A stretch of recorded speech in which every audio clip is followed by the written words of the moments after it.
Hi, everybody. Welcome to the Laughing Place Movie Club. Today, we're going to go into I don't want to call it the Disney Plus original film from Pixar Animation Studio, Soul. Taking a long look at that. I'm Tony. I'm a resident animation nerd. Next to me, we have Mike Celestino. Hello. Just beneath him, we have Alex. Hi. And then beneath me, we have Becca. Hi, everybody. Becca is beneath no one. Oh, Quiet Coyote already in play. Okay.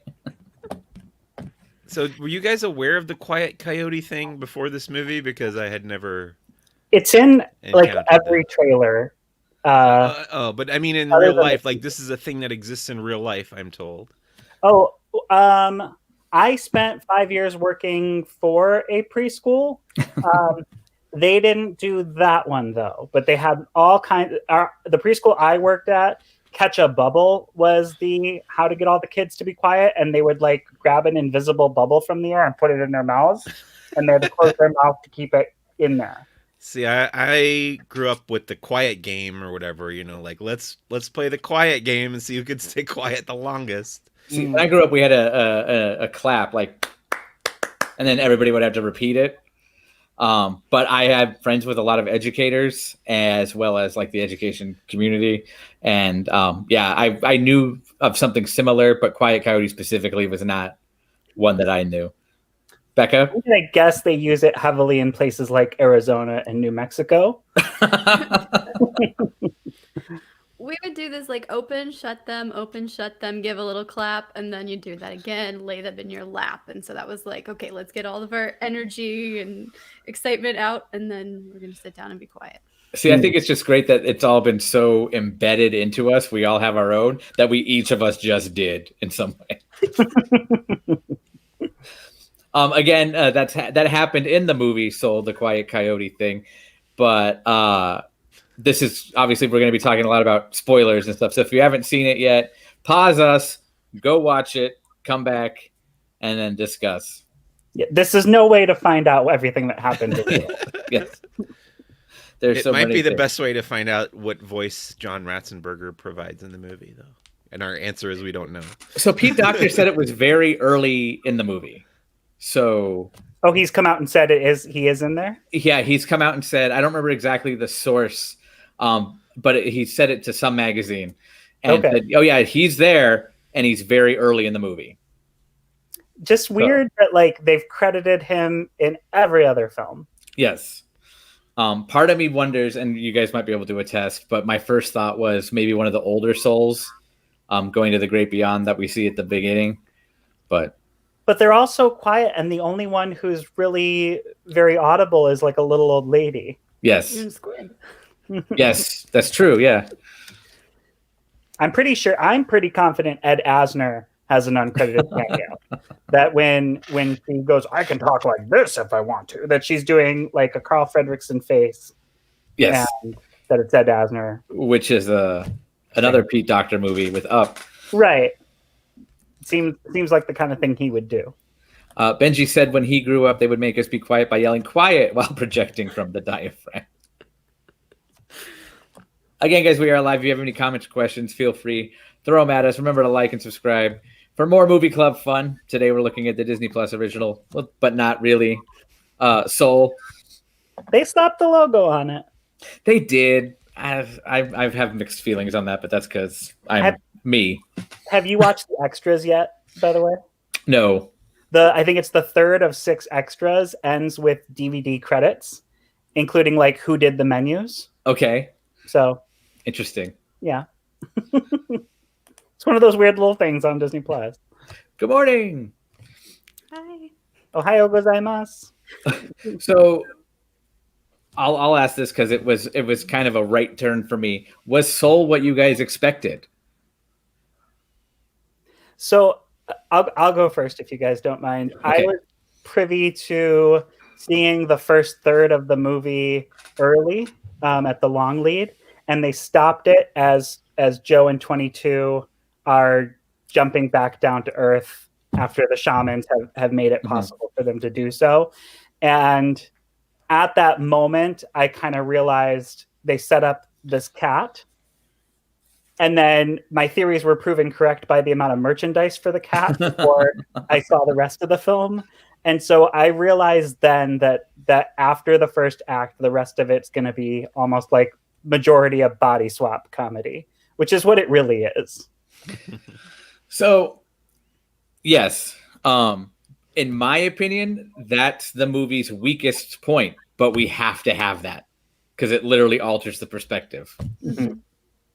But because it's, and I was telling Becca this earlier, to me, it was Pixar's independent movie. I was expecting it to go one way, like everybody was going to come out of it like, why am I doing this with my life? They're going to quit their jobs, going to like dump their whoever they're with, like just change their life drastically based on this movie. And it ended up being quite the opposite of that in a way. But yeah, and I know a lot of people, especially who have become parents, saying that they didn't cry during this one, and they usually cry during Pixar films in general, but especially Pete Docter ones. And I've seen a lot of discussion happening on Twitter about maybe it's because I'm a parent and I've already like come to this same point in my life where like I would sacrifice myself for somebody else, which I think is the moment that would be the most tear-jerking. Yeah. Of the film. The whole movie I loved. It felt very independent for such a big brand studio. I loved it though. I loved every minute of it.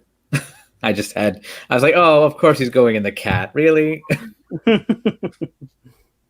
But yeah, I sobbed throughout, but also, and this might just be me, because of the animation, the beautiful, beautiful animation to the point where even I was just like, they used real footage in this. There's no way. Mike? Yeah, especially New York. Like for Mike, Yeah. I was curious, like if you saw any parts of New York in this that you were like, Actually, I was going to bring that up because there's a part where they're walking under the elevated train in Brooklyn, and I used to live like right around the corner from there in Williamsburg by the JMZ line, and when they got to the corner, I kept looking for the street signs to see exactly where they were, but they didn't put any street signs there. I guess to not make it so specific where you could go and like visit the corner, but it looked exactly like the neighborhood I used to live in Brooklyn where I got mugged twice.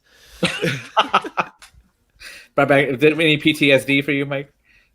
I have since moved on from there. That's why I moved back to LA. So, but yeah, there was also a really jarring moment where I forget what it was exactly, but there was like a shot, I think it was of the hospital bed or something, and it was so photorealistic, and then like I think the cat jumped on it or something, but it was like a cartoon character that landed in this like photorealistic environment, and I was like, wow, like that's how real it looked, that it almost like took me out of it when the more cartoonish element was brought in. Well, I loved like when Terry was in New York.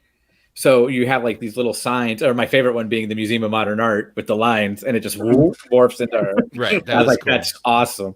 But the one that really got me, there were two, where the opening, like early on in the film, they show him playing the piano and they zoom in on his hands. And Alex, I'm sure you can attest because I'm sure they promoted it quite heavily. That's actually accurate to playing piano. Yeah, and actually one of the extras on Disney Plus is about creating the character of Joe Gardner, and they go into how much he was based on Jon Batiste physically. To the point where like his hands, they videotaped Jon Batiste playing the piano, his hands from like multiple angles, and like they basically like scanned his hands and made those Joe's hands. Yeah. Even when you look at like Jon Batiste talking, you can see they pulled a lot of his physical features for the character of Joe. Obviously all the characters are very stylized, but Joe's head kind of comes like, it's like narrower at the top than it is in the middle, and that's kind of Jon Batiste's head too. It's almost triangular, like if it was something on like Hey Arnold, he would be a triangle head rather than a football. And I thought that was really interesting. When you go back and watch it, it's like, yes, Jamie Foxx provides the voice and the mannerisms, but Jon Batiste is like the physical inspiration for Joe. So I have this book dog-eared completely, right? Oh, wow. It's the Art of Soul. One of them I don't have is Joe Gardner layouts, but he looks vastly different at the beginning, and I kind of caught onto that, so I'm glad you confirmed it. I'm like, this guy looks more like Jean-Baptiste than anybody, because he's definitely skinnier and he's more angular, like you were saying. But yeah, you can definitely see it in that bonus feature on Disney Plus. The other shot that blew me away was the barbershop when they like zoom in on the hair as it's getting cut with the razor and everything like that. That whole scene, I think, was probably between the barbershop and the sandstorm would easily be the best parts of that movie for me. So, anybody else? Any memorable moments that stood out, I should say? I would say I really love the visual aesthetic of The Great Beyond or The Great Before. Okay. Just all those hues of blues to purple to pink. And especially like, when Joe goes into the zone or when the other characters go into the zone, that all feels very special to me. Obviously the New York, the representation of New York is really cool too, but that's a place you can really go. And I love what they did with The Great Before and kind of that vision of the afterlife or the before life. Benji wanted us to point out that the barbershop scene featured Daveed Diggs of Hamilton fame, also of Puppy for Hanukkah, which I felt I did a good job at picking out who the voices were in this movie without knowing too much about it going in. I was like, oh, hey, it's Daveed Diggs and Richard Ayoade from the Mandalorian and the IT crowd, yeah. For one episode. And Rachel House, who I interviewed when she was in Moana. She was Moana's grandmother. And who was she in Soul? She's the Jerry that's following them, isn't Terry? Terry, yeah, okay. Terry. I didn't put that together. That's awesome. I didn't put that one together. No, it's Terry. I love Terry. The Jerrys and Terrys were my favorite. But it took Moonwind was the one where I was just like, I know that voice. Why do I know that voice? And then he did something really exciting. I'm like, oh, it's Graham Norton. So perfect for that character, though. Like Graham Norton seems like he's just always happy. Maybe because I've only seen YouTube videos of his show, but he seems like he's just always at this like very high level of happiness, and it comes across so well in that character. Yeah. I remember that was one of the ones too where I saw like a clip in the trailer and it's the sign spinner. And I'm like, do we need that character already? And then I was like, oh, yep, that's great. Well, the way he read in the trailer made it seem like he was just like a background character in New York. Like it didn't seem like he was going to be prominently featured. Yep. But he was prominently featured, so you kind of also knew, in my opinion anyway, that it was going to be something prominent. You never know. That's true. Didn't it confirm that cats do have souls? Because we see the cat's soul like ascending this the escalator. Right, but then afterward, and I was talking about this briefly before, you see him going into the great beyond as the soul, but then later on he's alive again. So we can just assume Terry fixed it in the accounting, or by the way, this cat soul is running around now. The cat as a soul is on screen for like a whopping 2 seconds. Yeah. And there are pins, shirts, backpacks, Funko Pops, everything of the cat as a soul. So I bought, after we watched it Christmas night, I went to the Funko website and I did I'm going to buy the favorite characters. Tragically, there's no Jerry and Terry. They'd be hard to do. They would. I'll get to that in a second because that's something I want to talk about. But they do have the cat as the real cat holding a piece of pizza. Mm-hmm. And then they have the soul version, which is literally just a blob with the 2 Funko eyes. Mm-hmm. And I was like, I'm not buying that one because it was on screen for 2 seconds. Mm-hmm. But yeah. There's going to be a lot. So what I was waiting for post-credit wise was like more of that cat. And I'm wondering if that cat as a soul was going to be the star of like the DVD exclusive short. Yep. That they usually do, which will probably now be a Disney Plus exclusive short. So maybe we'll get Soul Cat as its own spinoff. So you don't think we're going to get a Blu-ray of Soul? Great question. I didn't have any question about it until Friday when they branded this a Disney Plus original, and then threw up with it a bunch of extras, which if I'm not mistaken, for Mulan on Premier Access, where they charged you, they gave you just the music videos that were available on YouTube as extras. And then later, when it came available for sale digitally, then they put those same extras on Disney Plus.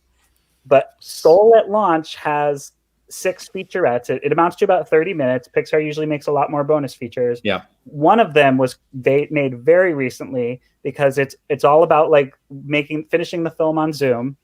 And they actually used some footage from the press junket that I attended in that, which was only like 2 weeks ago. So they edited that together and got it up very quickly. But I'm debating if they're actually going to put this one out on physical media at this point. We'll see. Did Mulan get a Blu-ray release? Yeah. She Mulan did. did, but Mulan was not ever branded as a Disney Plus original. So far, nothing that has had the Disney Plus original branding has had that. And since I want The Mandalorian on Blu-ray. I'm curious to see if they won't do like some kind of like a Star Wars pack, like maybe when Mandalorian is over. I'm surprised, like, because I know so many people collected the Clone Wars on Blu-ray. I'd be surprised if they don't eventually like give people the last season on disc, because there are a lot of people who prefer that and would still buy it on top of maintaining it. I have a shelf with a spot for it already. So I don't foresee a time in my life where I won't have Disney Plus, but I still want that box set of The Mandalorian on my shelf. Right. Yeah. So we'll see. I mean, it would be. I wouldn't be shocked if they did, but I also wouldn't be surprised if they don't give it a home media release and just keep it as a Disney Plus exclusive and a reason to stay subscribed. So I'm going to catch up with the comments just a little bit. Kyle says, I know the scene when Knicks fans watching the movie cried. That is such a funny part. I thought that was very funny, despite not quite knowing anything about sports. Agreed with that, but it's one of those ones where the animation in general typically doesn't address something real world so specifically. And that was one of those ones like, whoa, okay. That's what kind of made Robin Williams as the genie a big deal with all the celebrity caricatures back in the 90s. Jerry says Soul felt a lot like sort of a Hunchback of Notre Dame. That's interesting. I'm a Hunchback defender. I love Hunchback. I am too. I'm just trying to figure out the correlation. It is a little, I could see where it's a little darker, but in a different alley or avenue. I kept thinking of the Albert Brooks film Defending Your Life. Did anyone else think of that movie? Or does anyone else know about that movie? I don't really know that movie. Go ahead, Mike. Tell us about that movie. Oh, it's about a guy who dies accidentally and gets sent to the afterlife and has to like look back on his life. And there's a lot of that in this movie. Not in a bad way, but it felt reminiscent of that. I was reminded, not in no small way because this came out at Christmas, of It's a Wonderful Life. There's a lot of that in here too, yes. But I'll go back to that. It was supposed to be out in June, so I don't think that was. Well, I'm just saying the parallel was very obvious to me because it was being seen at Christmas time. But I mean, that's a movie where it's literally like divine intervention. Take a look at your life. See if you're doing what you're supposed to be doing. Yeah. Well, and then the moral of that movie is there isn't, or sorry, not the moral, but like the message that I got, and I know a couple others have, is that there isn't a point to life. It's just to enjoy it. Mm-hmm.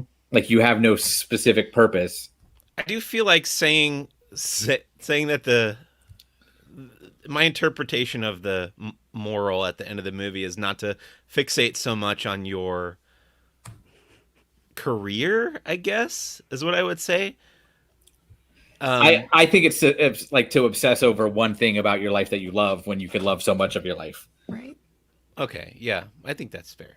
But I also appreciated that his regrets weren't like Joe was such an interesting character, and I appreciated that it wasn't like, oh, I should have had a family, or oh, I should have been, studying for whatever other thing. It was like he knew he missed out on stuff, but he also was very passionate and loved what he was pursuing. So it's kind of like finding that balance between the two. Like, it's okay to pursue things that you want and to be excited and driven towards one thing, but don't be so driven that you're missing out on everything else.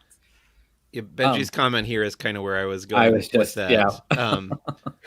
Like it's one thing to say like don't worry if you don't your dreams don't come true, if your aspirations don't come true. But yeah, these are all people who are very much living the dream of creating films for Pixar. So Yes. Daniel Kaplan, who also wants a director's commentary eventually of Soul, said it reminded him a lot of the movie About Time. Oh, okay. Again, one I'm not too I familiar have with. not Is that the seen one that. where they have like the timer in their wrist? I don't remember if there's a timer Okay. in the wrist, but it's I think Bill Nighy and General Hux. I can't think of the. oh, Domhnall Yes. Gleeson. I don't know how Yeah, to pronounce his they- name correctly. They're Bill family Weasley. of time travelers, I think, but I don't remember exactly how it works. But it's this love story and this family generational thing, and just like they can jump through different points of time, but like make sure you're not missing out on the things that are important to you. I think I'm probably Click summing that up Click terribly. was brought up by the people that I watched it with as well. The Adam Sandler film Click. Yeah. I could see that one. I didn't correlate that one until you just said that. But yeah. I don't know. Have you heard anybody who hates this movie?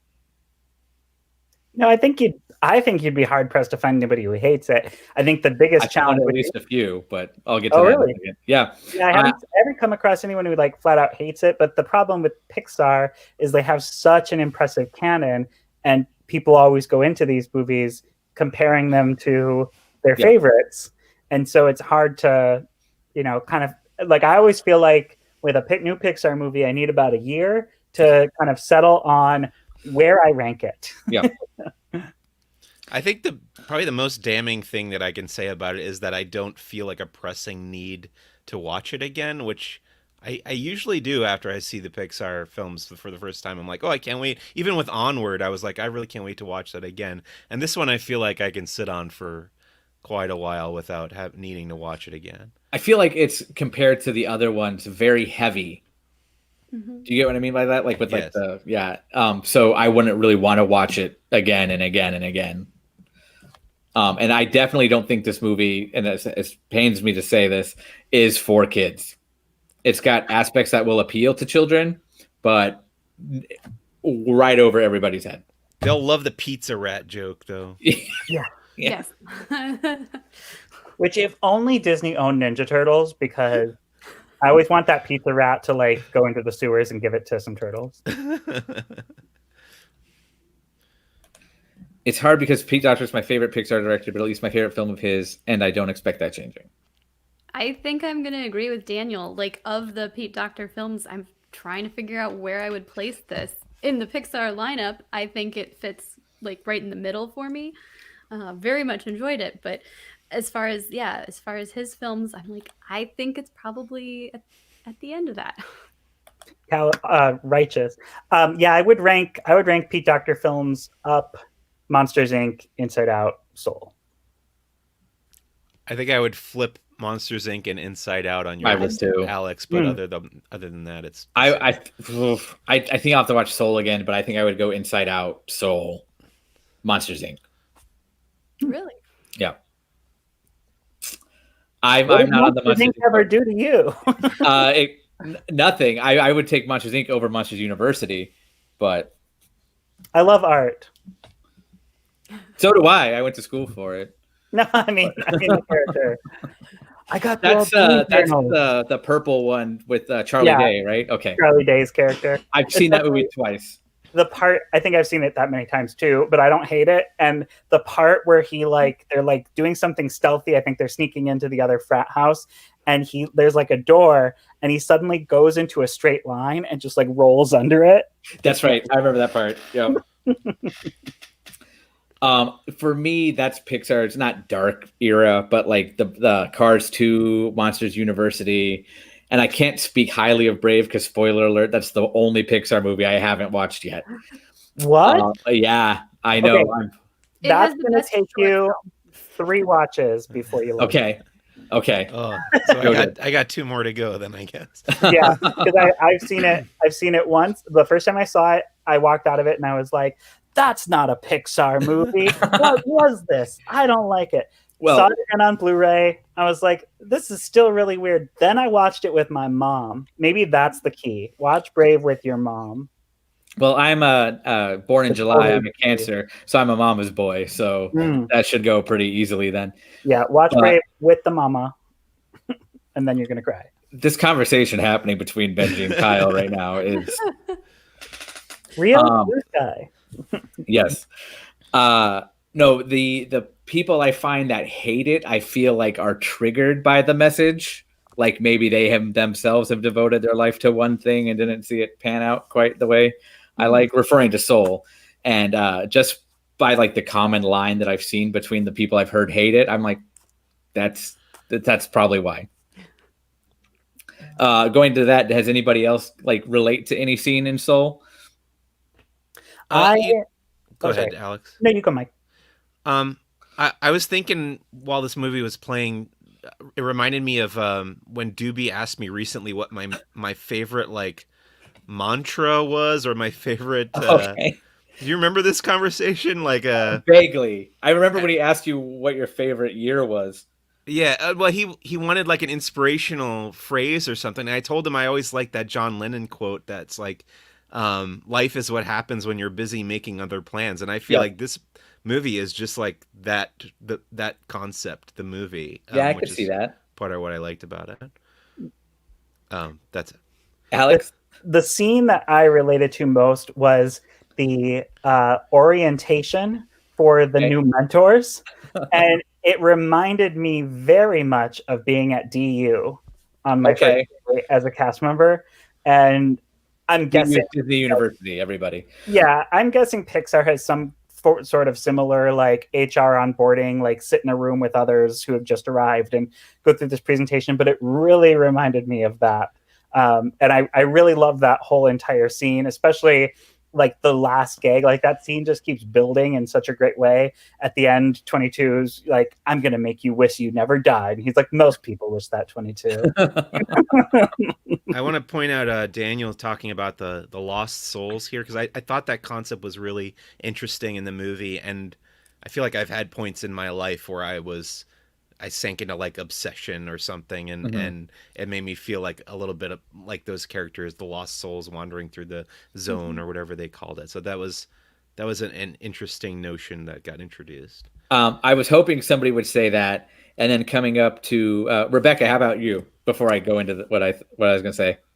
With that whole lost souls, when 22 is one of the lost souls, and she's just repeating all of those negative things, I tend to take on negative comments, either that I tell myself or things that I've heard from others, and just like listen to it and repeat it constantly, and that's not good. So I related to that.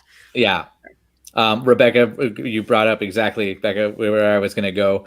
The sandstorm scene is, I feel, in terms of the people I've talked to about it already, that's the one that has hit everybody the hardest. And I've had a parental figure, not my mom, not my dad, but somebody who was a parental figure by marriage, call me worthless before. So that part hit really hard. I know my girlfriend, she's still kind of hit by that scene. Like that scene has triggered a number of people I've talked to.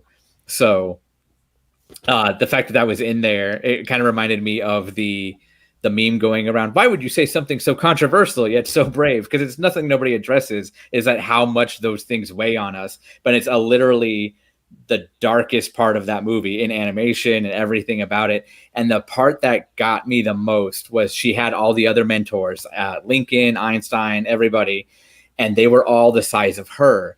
But when she got to Joe, it was this giant creature repeating what he had said. And it just symbolized how much of a bigger influence he had on her than all the other mentors. Mm-hmm.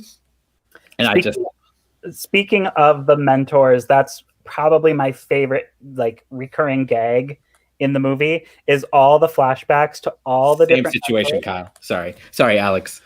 No, but just like Lincoln, when she's like, how she gets everyone. He's like, well, they put you on the penny. He's like, well, I'm very honored. She's like, but they put Jackson on the 5. Jackson! like all of those little moments. Those were I fantastic. think Mother Teresa even was like, I have compassion and care for all creatures except you. I don't like you. Like all of those little bits. And then my favorite of the Easter eggs, which there are a lot, is when they go past her like name tag shrine of all of her previous mentors. And you've got Joe Grant, Joe Ranft, and Jack Kirby in there amongst, big people. I shed a tear numerous times during this movie, but one did kind of bubble up when I saw Joe Ranft's name tag on there. I spotted that immediately, and I was like, "Oh!" Actually, my eyes fixated on Joe Grant first, but then I rewound and paused it, and then we saw Joe Ranft and then Jack Kirby. Yeah, I've only watched it once. I haven't got to the rewind scene analysis yet. But yeah. Did you, speaking of little details though, did anybody watch the credits all the way through? Yeah. The production babies, instead of being production babies, is recent U seminar graduates. we loved that one. Yes. I met a production baby from The Little Mermaid once too. And I was like she said, "Oh, my dad used to work at Disney Animation." I said, "Oh, what film were you born during?" She was like, "Oh, Little Mermaid." I was like, "I've met a production baby." So I was starstruck. So I'm going to go back to this moment from Kyle. "I'm a friend of the three" is a quote from The Way Back, which is a Fox Searchlight picture, which I told Becca this earlier. We were talking a little bit. To me, this, like I said, it feels like an independent movie. But if like there was a Pixar Searchlight brand, this would be like the film that would be in that brand label. But it's funny because I feel like of all the Disney Pixar films in their entire pantheon, if you had to pick one to kind of premiere this way, accessible to people with Disney Plus instead of coming out in theaters, I feel like this is almost the best one to do it with. I could see that. I feel like they kind of tested that water with Onward. Right. But yeah, I feel like this one is definitely. I guess I didn't think of Onward that way because I had seen it in the theater. It was 2 weeks, Alex? You might be able to correct me on that, but it was 2 weeks before it got pulled. Onward. Well, it was like 2 weeks before the shutdown. Okay. And before that, like it had a really lackluster opening weekend because people, not because people weren't interested in Onward, but because people were afraid to go outside. And and then the second weekend sunk even more. So then it was, release it for digital sale. And then it was like 2 weeks after that, they were like, here it is on Disney Plus. Yeah. Because I remember I did recently for Laughing Place a little animation roundtable for Variety's. Was it Variety? For Your Consideration, a panel, and they talked about it, and they basically said at that point their least thought, or they weren't even thinking about how people could see the movie, and then it was mostly to give them something to do while they were at home. Is why they put it on Disney Plus. I'm but me too, yeah.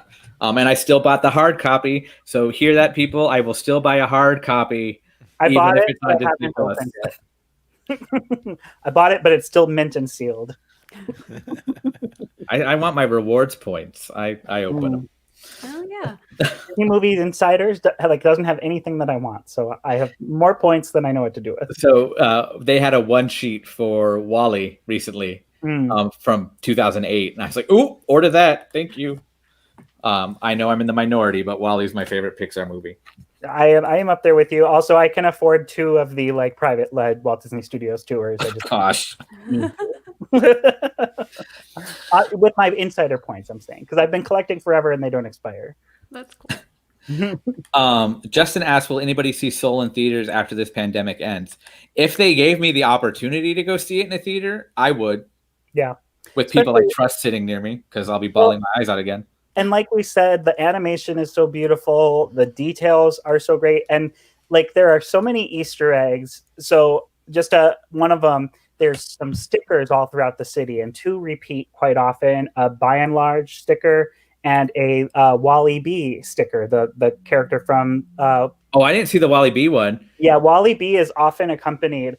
And so, just as you watch through the movie, in the scene where Terry comes down as graffiti and he apprehends the other guy from the barber shop, there's a a mailbox that's full of stickers behind it, and both of those are on that mailbox. But like even on a big TV, like you pause it and you walk up and you can still barely read the B&L, but like on a big screen you'd be able to see that crystal clear. I liked the Brang logos. Brang ad on the Because of bus. Inside Out, that was On the allegedly Riley's dad's startup company that they moved to San Francisco for. Yep. Wait, why allegedly? Because I don't think they ever say this is my startup company. It's Oh, just kind okay. of like postulated. I gotcha. It's what they intended it to be, but like he never says what he does. But they moved Yep. to San Francisco for his work, Yep. and he's in the tech industry, or he's wearing this shirt for this new I app gotcha, I called gotcha. Brang. Yeah. But But they never say, hey, we're moving to San Francisco because I started this new app called Brang. So they probably got bought out by Google. by now, especially.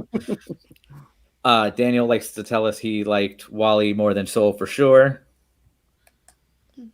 I concur. I agree. I need to watch Soul some more, but so one thing I noticed too with the Easter eggs is it reminded me very much of Hitchcock with Psycho, because Hitchcock was so very much, I'm doing something different. I need you to pay attention. So he had the history of hiding himself in the movies. Straight up, 5 minutes in, he walks out of a door. Cool, we got that out of the way. Let me tell you the story. That's how I felt with the Easter eggs in Soul. They give you in like 30 seconds of each other. Yep, like the Pixar ball. And I thanks to your article, Alex, I didn't even have to go like dig in myself for the Pizza Planet truck and everything, because that's all in one shot in the hall of everything. Yeah. And it's You get all the within the first like hall, 20 minutes. And within like 2 seconds, you get A113 and the Pizza Planet truck Yep. and a whole bunch of other artifacts from other Pixar movies right up front. And it's just straight, here we go. There you go. Now let's move on. Mhm. It was very much reminding me of that. Justin says, no John Ratzenberger. We kind of talked about this at the opening. He is in Up there. for debate, I guess. I'm going to go Doctor with, says he's in there if now. Pete Docter says he's in there, unless Pete Docter is straight up lying to everybody. But why would John Ratzenberger change his voice? He played John Ratzenberger as construction worker. Didn't someone theorize that he might be the cat when the cat is meowing? I Or is I that- feel like that might have been our own like Slack chat. Okay. But, yeah, I don't think that's out there. I would not be surprised. That reminds me of what Trey Parker and Matt Stone do with their celebrities on South That's Park. right. George Because Clooney they'll- was the dog. Yeah, the dog just George Clooney, everybody. Like, so was John Ratzenberger at Pixar just He doesn't seem to me like the kind of guy who would do a convincing cat meow. I could, yeah, it'd be a little bit gravelly too. Meow. He's a footstep. I don't know what that means. That's one of those things like in George Washington times where your carriage pulls up to a manor and it parks right in front of a footstep so you can get down. They still have it in Charleston. But that's what John Ratzenberger is? Daniel says, controversial opinion. I cried at Cars, Brave, Coco, Monsters University. Didn't cry at Soul. Kind of surprised. See, I didn't cry at Brave. I didn't. Yeah. So I cried at Brave the time I watched it with my mama. That's when I learned to love Brave. I've mentioned this before, so I'll talk about it again. My record holder for worst cry in a movie theater is the second time I saw Inside Out. Like snot pouring out of my nose and everything. My record was seeing Titanic in 3D. And then the credits started to roll, and Benji was like, "Can we go?" And I was like, "How are you okay? I need to hear the rest of the Celine Dion song and compose myself before I can go back out in public." Yeah, I haven't seen it in a while. Mine was also Inside Out, and I was like trying to breathe, but then I was like, it was so hard, and I'm like, I'm going to start if I breathe, like take a deep breath, I'm going to sob like out loud here in this theater. So it was that was like the worst I've ever been in a movie theater. My favorite time watching other people, like complete strangers in a movie theater, ugly cry was Avengers Infinity War. And the girl next to me it must have been like scattered singles were all that was left for the opening night showing. So she's sitting between like us and another group of guys and seems to be all alone. And she's in like an Iron Man hoodie. And then when Iron Man disintegrated, I thought she was going to need like medical help. Like she was having a full on emotional mental breakdown. Like like I was That very was me worried with Ping for her. Pong. And The second time. yeah, it was alarming.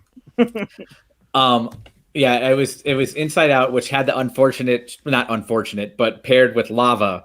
So I remember even Lava was getting people a wreck in the theater. And I remember the part when the new volcano pops up and you have the other one going under the water. I hear, oh, this is the worst from like 3 rows behind me, which makes me like evil cackle. Like, that's great. Oh, this person's so messed up. And then come later, I'm a wreck. And then the second time I saw it, I was with one of my best friends, and it was the part when Joy's like, do you remember, like, crying herself, an emotion with emotions, cradling the one memory. Do you remember that? And then I'm welling up, and my friend's like, it's not that bad. Like, what is your problem? And I'm like, because it's building up to that moment. And then Bing Bong does the, come on, Joy. I got a feeling about this one. And because he looks at himself disappearing, and I'm at this point, like, if I had mascara on or something, it'd be all running down the cheeks, snot's pouring out. And my friend looks at me and goes, oh, and processes what's about to happen. Alex, I wasn't going to correct you, but since Kyle did in the comments. Maybe it wasn't. Probably whatever character disintegrated, and she was a big fan of. Probably Spider-Man. Yeah. Maybe that was it. She lost it, and she was not going to be okay for a good long time. So we've talked about that. Did any moment hit us with the tears in Soul? For me, it was, oh, sorry. No, you go. I was just going to say, at the end there where he's sitting at the piano and then looking at all of the different things that she had collected inside when she was when their body swapped, and when he just sits there and closes his eyes, and I was like, oh my gosh. And then that's when everything started for me. I did like the idea of going into the zone when playing the piano and kind of having that out of body experience, but that was also kind of reminiscent of Ratatouille for me, which is my favorite Pixar movie. Mm-hmm. Okay. And his whole thing where he's talking about cooking and all the crazy colors and stuff. So I did like that idea, but it felt a little repeated from that. Yeah, nothing in this one made me cry, but like I said, like from discussions I've seen on Twitter from other people who didn't cry, oftentimes they have kids or have relationships in such a way where like they already feel like they're prepared to kind of sacrifice themselves for the love they feel for someone else. And so I feel like that's the moment that would make you cry, is that moment where Joe has that realization, goes back, makes things right, and then they're jumping down. He's like, I'll go with you as far as I can. Yeah, like that's probably the moment that should elicit the most tears. And maybe I'm just broken. Thank you, 2020. But my eyes didn't change from the beginning of the film to the end. I feel like the character of 22 is so abstract that it's tough to identify with her. That's kind of how I felt, and probably why I didn't feel as close to that moment as you probably were intended to. Aw. I would sacrifice anything. Oh, yeah, that's what I was going to say. I would sacrifice anything for Nemo. Maybe Dory, our dog. For a little context for strangers watching. I'll agree with you to an extent, Mike, but when that sandstorm hit, I feel like there was a lot of relatability for a lot of people. I would also say that sandstorm, I mean, I know we've talked about it representing the things that, the negativity in your life that weigh you down or that could hold you back. But the first time they show it, it's somebody who's like addicted to their job. Yeah. And I also felt like a lot of those people in that space could be suffering from, a variety of types of addiction. That was one of the things that probably spoke to me the most about that moment. I thought it was interesting. Well, 22 when they were on Earth and how she was becoming more confident.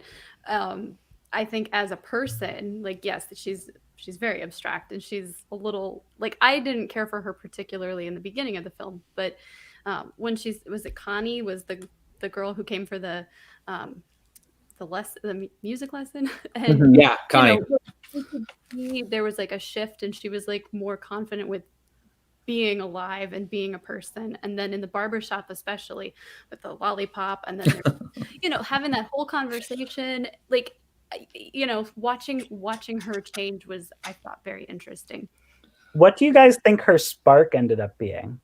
Because they obviously never reveal it. She doesn't know, which I think is, good that they didn't say it. But what do you think was the one thing that sparked her interest in coming back to Earth? Well, I mean, wasn't that the point, that there was no one thing, that it's just kind of like this? There Yeah, was 'cause they even kind of say that. It completed her Earth pass. Like, she needed that one more thing to round out her character, to then have an Earth pass to go down. And while she's on Earth with Joe, it completes itself. And so yes, the message of the film is, it doesn't matter what that other thing is, because that's not why you go to Earth. Like, that's not why you're born. That's just a part of who you are. It's just part of your interest, but it's not why you live. But I was curious if you guys had any thoughts, because I have an opinion on the moment that I would think it's either the Justin. barbershop or Connie, as you just said. Justin had the same thought that I was gonna say. That it was And just living life. Yeah. which is more evident in the barbershop than I think anything, because they're just all talking with each other and living life. And then I think one of my favorite lines from that, I know one of my favorite lines from that part is when he goes, "Why didn't you ever tell me any of that before? You never asked. We always talk about music." Yeah, Daniel Kaplan was talking about that earlier in the comments too, about how that reminded him of himself as well. Yep. Learning to listen to people's learning to listen to other people's experiences. Daniel Kaplan again. So what was your theory, Alex? Did we hear it? No. My theory was nature. That that moment where he's watching the little seed fall down, like the way they focus on her eyes in that moment, and they used it a lot in the trailers, which bugged me because I knew I hadn't seen that in the first third of the movie. So I was like, okay, that's clearly coming, and why would Joe be so fascinated by nature? So but yeah, that moment to me seems like the one that really stands out from her time on Earth. But I mean, anything's possible, and yes, it could just be that overall love of life. But that just didn't seem like something in The Great Before that they were introducing them to. They were introducing them to very specific things they would encounter on Earth, and that was what was filling up most people's Earth pass.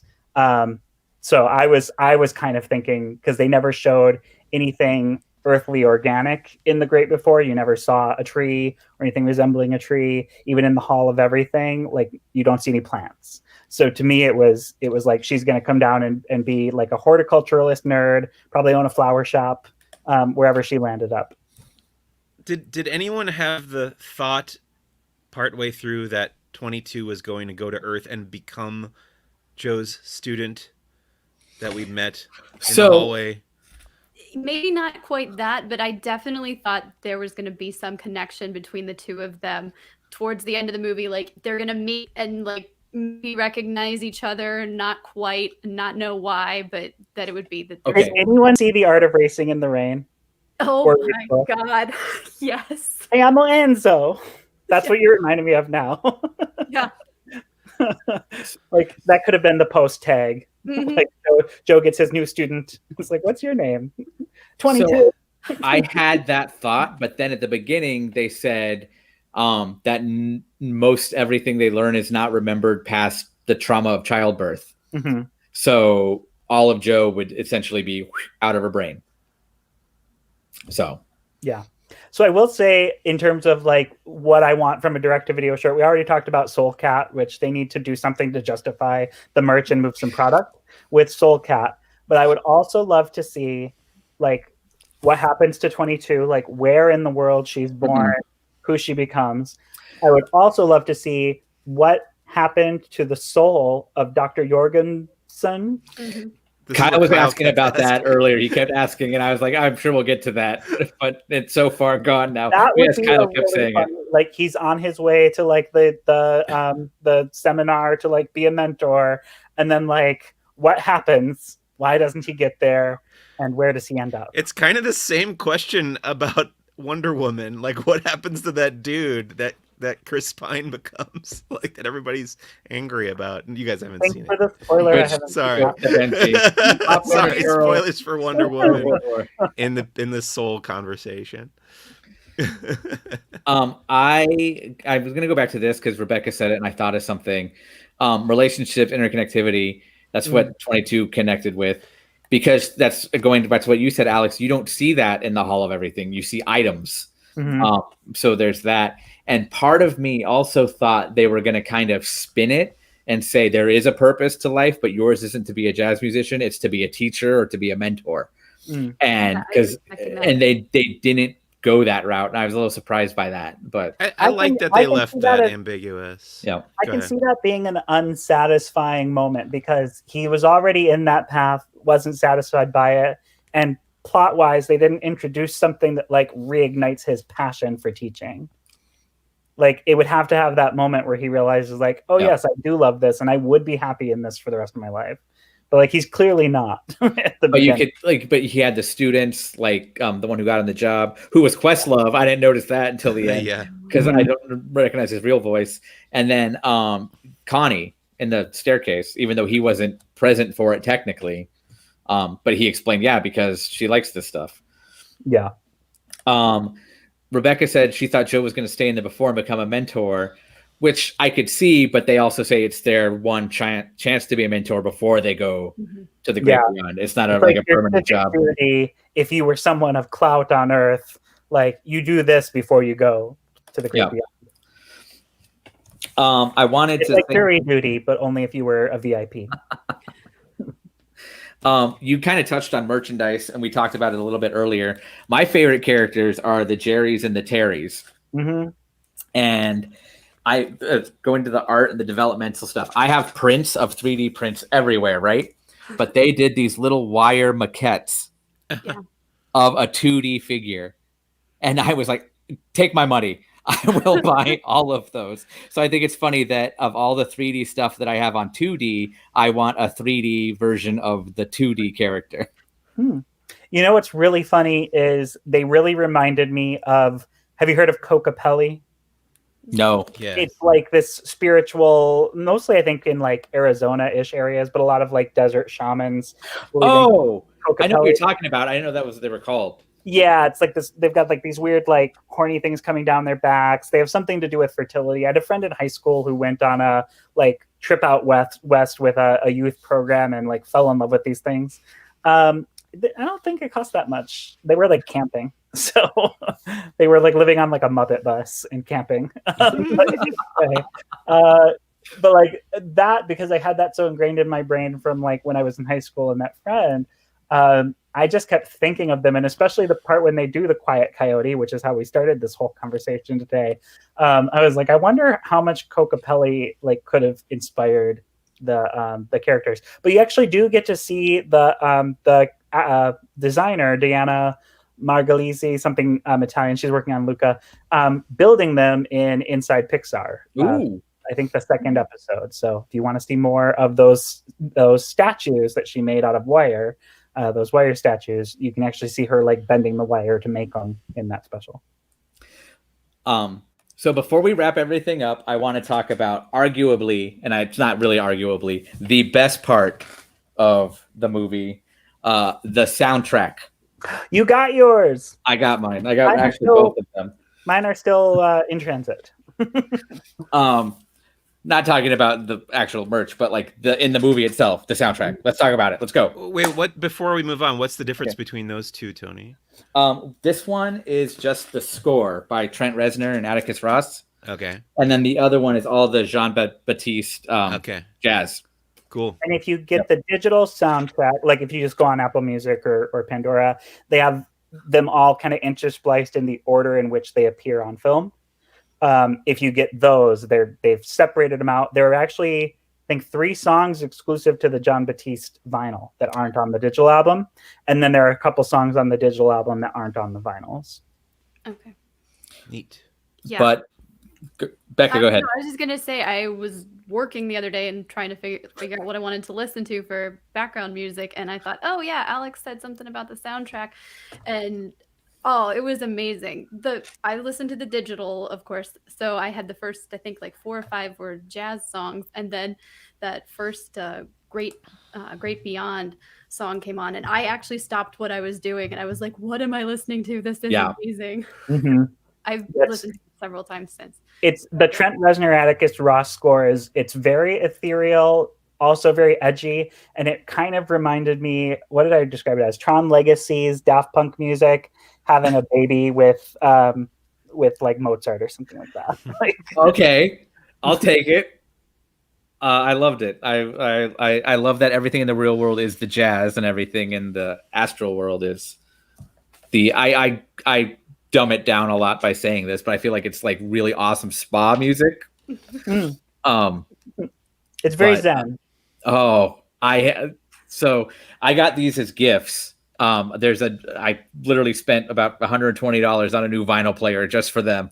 So, and then I put the digital on sound bars and stuff the other day just to get me by. And I'm just like, I could just sit here and just enjoy all of that. And then with the jazz, I'm looking forward to having like little wine and cheese parties with that playing in a while. So Yeah, one of the jazz themes John Batiste wrote for it too really reminds me of the Vince Gribaldi Peanuts music. okay. It's the one that's like dun dun dun dun dun dun dun dun. Like it kind of underscores a lot of Joe's like happier moments in the beginning on Earth, and I love that. In a few years, actually, Benji. Thanks. I'm a cheese hound, and Let's be real. It'll be $3 Chuck and Baby Bells, but it'll be. We'll be listening to the Soul soundtrack, It's and we won't. Boone's Farm and Velveeta. Welcome to my wine and cheese. With the Disney Trivia Live in the background, because that's really my only social gatherings lately. Boone's Farm, Velveeta, Cahoot. And what's the famous box wine? That'll be your wine. Yeah, I almost said Trenta, but that's the size of a Starbucks drink. No. Oh wait, I said Boone's Farm already. That's the wine. That's the $5 Chuck. The one that flavor. the song that I keep playing digitally until my player gets here is the one that he hears. I can't remember the name of it right now, and it's not on the vinyl. Or at least I'm not finding it easily. Is the one he hears in the subway player or the subway So station. that one's not on the vinyl. So Okay. that song and David Diggs's little rap Okay. are two that aren't on any of the vinyls. They're only on the digital. Franzia is what I was thinking. Yep. Thank you. The box wine. I don't know why he knows that, but If you- thank you for knowing that. I know it just from being to like college parties where someone thought they were something and got wine. It's Well, like- that's why I knew it was $2 Chuck when I was in college, but it's $3 Chuck now. Also, my favorite Franzia joke is Arrested Development when Buster's all about the juice boxes, Yeah. and then he goes to that party and he's like, "There's unlimited juice." This is a good question. Does Soul fit into the Pixar theory? I'm not a fan of fan theories. Me So neither. everybody go for it. 'Cause I don't love the Pixar theory either, especially the way Cars is like the post like while everyone is gone from Earth and Wally's boxing up New York, like cars have become sentient and taken over. Like that thought just drives me crazy. But Soul would have to be before Cars, right? I would think. Yeah. I don't remember how Inside Out plays into it, but I feel like it would be an offshoot of that. Yeah. I would feel like Soul is probably happening at the same time Ratatouille is taking place in Paris. I could see that. Daniel, just going right off of that, wouldn't it be a prequel to Inside Out? Isn't 22 Riley or potentially so? So actually, when they're falling to Earth at the end, this is a question I have for Pete Docter. If I could pick his brain, Okay. for a second, is whichever way Earth is facing to them when they're falling, is that where they're going to be born? Yeah. Because it looked like she was going to land in Africa somewhere. Yep. That's what I was thinking too. Yeah, I was like, that's So I was like, definitely not is that where you go? North American Like when she and Joe have to jump from the astral plane, they like need to see New York and like exactly Yeah. what his body is to jump into it. So I'm like, if she's just like jumping willy-nilly to Earth, do you just like get born close to where you land? I'm assuming you just get sucked into the like nearest baby about to be born. Well, didn't something like light up? And maybe that was another soul like arriving or whatever. But didn't something light up and then her badge lit up? I don't know. I thought there was some connection. Yeah, it was like pulling her. Yeah, and where it- it was yeah. going. Yeah. I have all kinds of questions for Pete Doctor. Mike, thoughts? My pitch for a Soul Ride. Well, that you did got where it's going. Oh, but they okay. have it at Yep. they have it at Universal Studios Hollywood. It's just that big escalator. Oh, Nice. with a little pause pivot. So every time I watch a movie from Disney or anybody, Pixar, I think of, okay, how could this be turned to a ride? Soul is one of a few where I'm like, I don't know how they'll do it. Aside from a Book Report Fantasyland ride, no idea. It makes for a better show, I think, Hmm. with if you have some jazz musicians. Okay, yeah. Yeah, maybe they could just have like a quartet playing in the parks or something, and you go and listen to them. Dorothea Well, Williams. I would do it as a trackless ride system because I love them. You would be on the boat in the like Oh, the Lost Souls and everything. yeah, and like it would use a lot of projection everywhere. But What even does it? the floor would be projected so that like when you look over the side of the boat, it's got like the fuzzy soul stuff or whatever that is. It would be some kind of adventure there. I'll agree with Daniel on this one too. Restaurant Jazz Club, Disney Cruise Line Lounge. Mhm. There it is. Half note. The half note right there. There's a There you place to go. do that. Built Boom. in. Is the half note a real place? No. Or no. Actually, do I have them? I know. I don't think this is one of my dog-eared ones. You guys talk amongst yourselves. There's a bunch of different names they were exploring. They did a lot of half note merch, especially if you go on Box Lunch and search for Soul. There's like 20 different variations of a half note shirt that you can make your own. Tony has one of them. So Yep. you have one of them. Is this Shop Disney or Box Lunch? Shop Disney. Shop Hmm. Disney. This one's Shop Disney. Yeah, they have All Disney consumer products at some point in time. right. All part of WDI, Walt Disney Imagineering. But there's not like a New York themed area in any Disney parks anymore, right? There's still kind of one in Hollywood Studios back by the Muppets. Oh, Hmm. okay, yeah, I guess. So if they could Pizza Oh. Rizzo. buy Mama Melrose's. No, I Yeah. love roses. You've got all these options here. There are That's half 200 Italian restaurants at Disney World, and Mama Melrose's is the least interesting. Oh, I have such good memories there. Tony's the I second. made a cast member cry. He was That's wearing a blue offensive. name tag, and he was our waiter. And I said, "Oh, congratulations on your legacy award!" And he was like, "Oh my gosh," he got really emotional. Like, Who was that? what? Who did you meet? Sorry, I Oh, missed that it was beginning. no, it was just a cast member who was working at Mama Oh. Melrose's. He had a blue name tag, Oh, cool, and so cool. I make a point to like, "Oh, congratulations!" And yeah, he was just got really emotional. So I'm like, I well, I'm love gonna do this forever from now on. I love that Rhapsody in Blue short from Fantasia 2000. That's Mhm. Yeah. I have a Rhapsody in Blue ornament that's on our tree.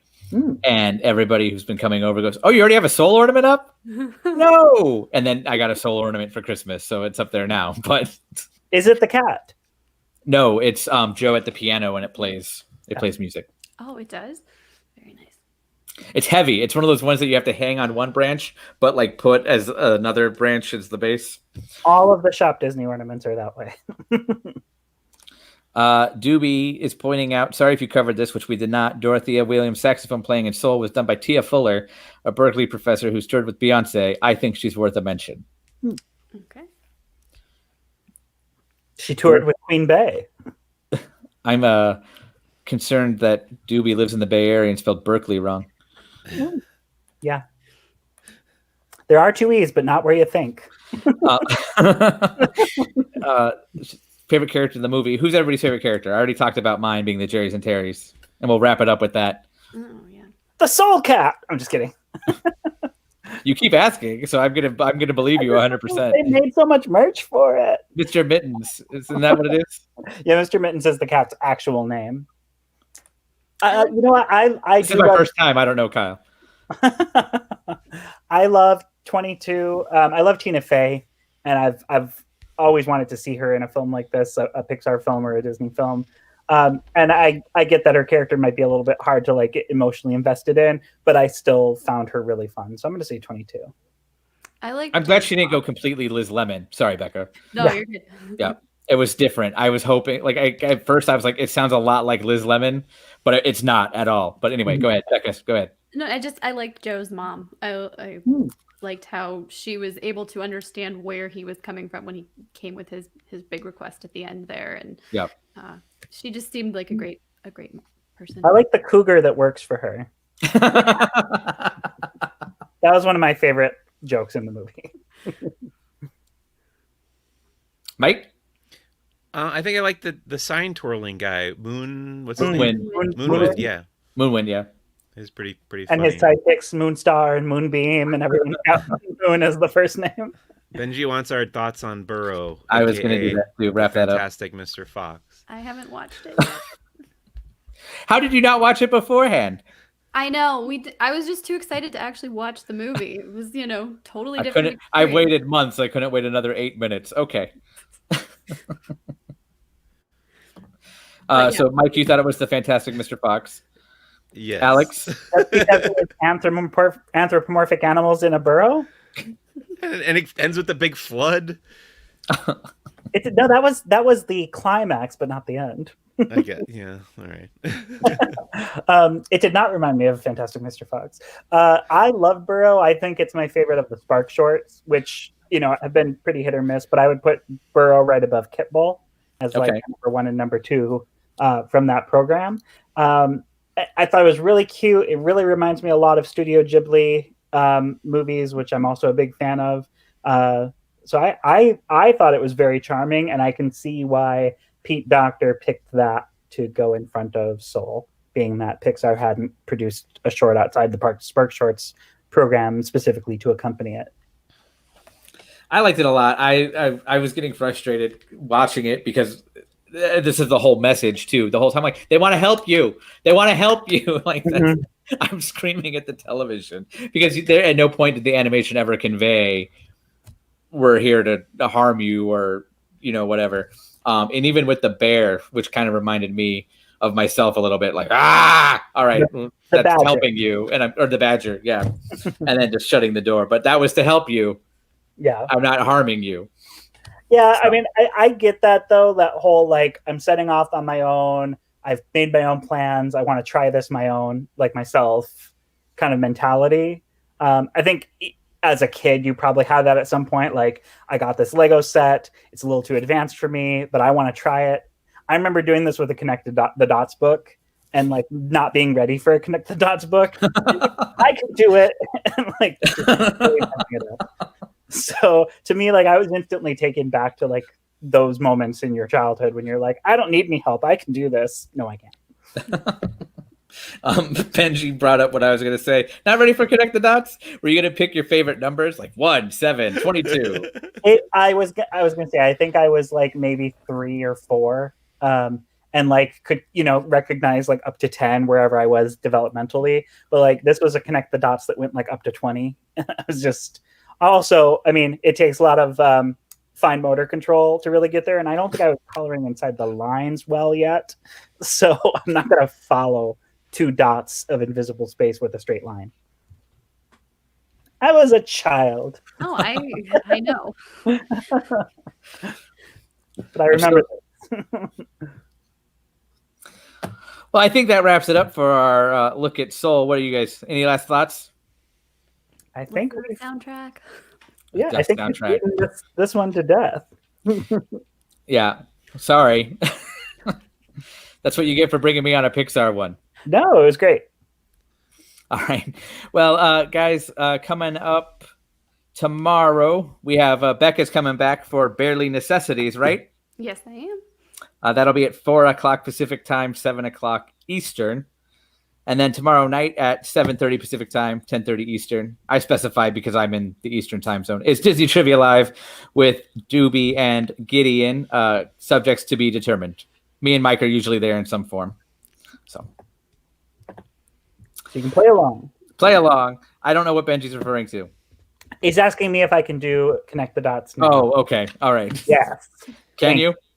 Yeah. Okay, Pretty good. All right. Well, thanks for joining us. Remember to like and subscribe. Bye, everybody. Yeah. I'm a connect the dots